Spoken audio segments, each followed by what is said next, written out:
ನಮಸ್ಕಾರ ವೀಕ್ಷಕರೇ, welcome to my channel. ಇವತ್ತು ನಾನು ದಾವಣಗೆರೆ ಸ್ಟೈಲ ಚಟ್ನಿ ಮಾಡೋ ತೋರ್ಸಾಕ್ತೇನೆ ರೀ. ಬೆಣ್ಣೆದು ದೋಸೆ ಜೋಡಿ ತಿನ್ನಕ್ಕೆ ದಾವಣಗೆರೆ ಸ್ಟೈಲ ಕೊಬ್ಬರಿ ಚಟ್ನಿ ಮಾಡೋ ತೋರ್ಸಾಕ್ತೇನೆ. ಒಂದು ಬಟ್ಲು ಕೊಬ್ಬರಿ, ಒಂದು 7-8 ಹಸಿಮೆಣ್ಸಿನ್ಕಾಯಿ, ರುಚಿಗೆ ತಕ್ಕಷ್ಟು ಉಪ್ಪು, ಜೀರಿಗೆ ಹಾಕಿ ಇದನ್ನು ನುಣ್ಣಗೆ ರುಬ್ಬಬೇಕು ರೀ. ಚಟ್ನಿ ಸ್ವಲ್ಪ ನೀರು ಹಾಕಿ, ಪುಟಾಣಿ ಅದು ಏನು ಹಾಕೋದಿಲ್ಲ ರೀ. ಬರೀ ಕೊಬ್ಬರಿ, ಹಸಿಮೆಣ್ಸಿನ್ಕಾಯಿ, ಜೀರಿಗೆ, ರುಚಿಗೆ ತಕ್ಕಷ್ಟು ಉಪ್ಪು ಹಾಕಿ ಇದನ್ನು ಚಲೋ ತಂಗಿ ನುಣ್ಣಗೆ ರುಬ್ಬಿ ತಕ್ಕೋಬೇಕು ರೀ. ನೋಡಿರಿ ಎಷ್ಟು ಚಂದ ಆಗೈತಿದ. ಒಂದು ಪಾತ್ರೆ ಇಡಬೇಕು.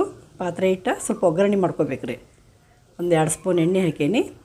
ಸ್ವಲ್ಪ ಉದ್ದಿನಬೇಳೆ, ಕಡಲೆಬೇಳೆ, ಸ್ವಲ್ಪ ಜೀರಿಗೆ, ಸಾಸಿವೆ ಎಲ್ಲ ಚಟಪಟ ಅಂದಮೇಲೆ ಸ್ವಲ್ಪ ಮೆಣಸಿನ್ಕಾಯಿ, ಒಣ ಮೆಣಸಿನ್ಕಾಯಿ, ಸ್ವಲ್ಪ ಕರಿಬೇವು ಹಾಕಿ ಚಟ್ನಿಗೆ ಒಗ್ಗರಣೆ ಮಾಡ್ಕೋಬೇಕು ರೀ. ಇದು ದಾವಣಗೆರೆ ಸ್ಟೈಲ್ ಐತ್ರಿ. ಇದು ಟೇಸ್ಟು ಭಾಳ ಚಲೋ ಆಗ್ತೈತಿ. ನೀವು ಈ ಥರ ಮಾಡಿ ನೋಡಿರಿ. ಚಟ್ನಿ ಪುಟಾಣಿ ಅದು ಏನೂ ಹಾಕೋದಿಲ್ಲ ರೀ. ಶೇಂಗಾ ಪುಟಾಣಿ ಒಟ್ಟು ಹಾಕೋದಿಲ್ಲ, ಬರೀ ಕೊಬ್ಬರಿ ಚಟ್ನಿ ರೀ. ಒಗ್ಗರಣೆ ಆಗೈತೆ ರೀ.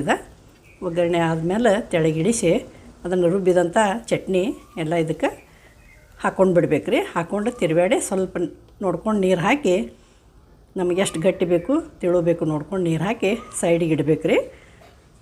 ನೋಡಿರಿ ರೆಡಿ ಆಗೈತಿದ. ಮತ್ತು ಬಟಾಟೆ ಪಲ್ಯ ಮಾಡೋದ ತೋರಿಸ್ತಾನೆ ರೀ. ಬಟಾಟೆ ಮೊದಲ ಕುದಿಸಿಟ್ಕೋಬೇಕು. 1 kg ಬಟಾಟೆ ಅದಾವ್ರವ. ಒಂದು ಪಾತ್ರೆ ಇಡಬೇಕು. 1-2 ಗ್ಲಾಸ್ ನೀರು ಹಾಕ್ಬೇಕು ರೀ.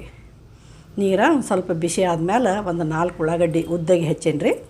ಒಂದು 4 ಉಳ್ಳಾಗಡ್ಡಿ ಇದ್ರಾಗ ಹಾಕಿ ಒಂದು 5-6 ಮೆಣಸಿನ್ಕಾಯಿ, ಹಸಿ ಮೆಣಸಿನ್ಕಾಯಿನೂ ಕಟ್ ಮಾಡಿ ಇದ್ರ ಒಟ್ಟಿಗೆನ ಹಾಕಿ ಒಂದು 10ರಿಂದ 15 ನಿಮಿಷ ನೀರಿನ ಅಂಶ ಹೋಗೋ ತನಕ ಕುದಿಸ್ಬೇಕು ರೀ. ಇದನ್ನು ಬಟಾಟೆ ಮುಚ್ಚಬೇಕು. ಮ್ಯಾಲೆ ಮುಚ್ಚೆ 10ರಿಂದ 15 ನಿಮಿಷ ಚಲೋ ತಂಗಿ ಕುದಿಸ್ಬಿಡ್ಬೇಕು. ಕುದಿಯೋಣ ಕಲರ್ ಚೇಂಜ್ ಆಗ್ಯಾವ ನೋಡಿರಿ ಎಷ್ಟು ಚೆಂದ ಆಗೈತಿ ಉಳ್ಳಾಗಡ್ಡಿ. ಈ ಥರ ಮಾಡೋದ್ರಿಂದ ಬೆಣ್ಣೆದು ದೋಸೆ ಜೋಡಿ ತಿನ್ನಕ್ಕಂತೂ ಬಟಾಟೆ ಒಗ್ಗರಣೆ ಇಲ್ಲ ಏನಿಲ್ಲ, ಭಾರಿ ಟೇಸ್ಟ್ ಆಗ್ತೈತಿ. ನೀವು ಈ ಥರ ಮಾಡಿ ನೋಡಿರಿ. ರುಚಿಗೆ ತಕ್ಕಷ್ಟು ಉಪ್ಪು, 1 ಚಿಟಿಗೆ ಹಿಂಗೆ ಹಾಕಿ ಎಲ್ಲ ಚಲೋ ತಂಗಿ ಕೈ ಆಡಿಸಿ ಸ್ವಲ್ಪ ನೀರು ಉಳಿಬೇಕು ರೀ. ಅದ್ರಾಗ ಭಾಳ ಜಾಸ್ತಿ ನೀರು ಉಳಿಬಾರ್ದು. ಸ್ವಲ್ಪ ನೀರು ಉಳಿದಾಗ 1 kg ಬಟಾಟೆ ಐತಿದ. 1 kgಗೆ 4 ಉಳ್ಳಾಗಡ್ಡಿ ಹಾಕೀನಿ. ನೀವು ನೋಡ್ಕೊಂಡು ನಿಮ್ಗೆ ಎಷ್ಟು ಕ್ವಾಂಟಿಟಿ ಬೇಕಲ್ಲ ನೋಡ್ಕೊಂಡು ಮಾಡ್ಕೋಬೇಕಾಕೈತೆ ರೀ. ಇದನ್ನೆಲ್ಲ ಚಲೋ ತಂಗಿ ಮುಗಿಸ್ಕೋಬೇಕು ರೀ. ಮುಗಿಚೆ 1-2 ಸ್ಪೂನ ಬೆಣ್ಣೆ ಅಥವಾ ತುಪ್ಪ ಹಾಕಿ ಇದನ್ನೆಲ್ಲ ಚಲೋ ತಂಗಿ ಕೈ ಆಡಿಸಿ, ನಮಗೆ ಬೇಕಂದ್ರೆ ಸ್ವಲ್ಪ ಕೊತ್ತಂಬರಿ ಹಾಕೋಬೋದು, ಬೇಡಾದ್ರೆ ಸ್ಕಿಪ್ ಮಾಡಬಹುದು.